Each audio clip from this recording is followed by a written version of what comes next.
يا مساء الفل عليكم. النهارده اليوم الكام؟ اليوم التاسع. برافو، اليوم التاسع من تحدي 15 يوم دايت متواصل.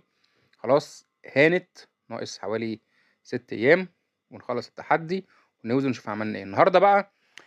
اكلت النص السمكه امبارح، اكلنا سمك، اكلت نص السمكه الاولاني امبارح، والنهارده باكل ايه، نص السمكه البوري التاني. وبرده كان معايا رز صياديه. على فكرة عادي، يعني ممكن نعمل أكل اليومين، حتى أريح. حتى أنتوا عارفين في وقت الصيف دوت يعني الحر وكده مش مستحمل ناس تقعد تقف في الطبخ وتطبخ في المطبخ والكلام ده كله.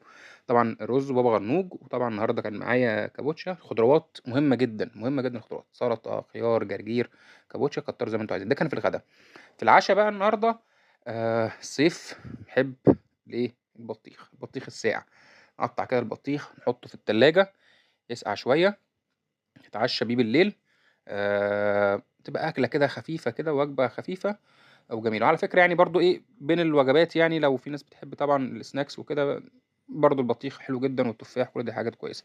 قولوا لي اللي عملتوا إيه النهاردة، عايزين نشارك مع بعض الأفكار. بالهنا والشفا، شكرا ليكم، سلام.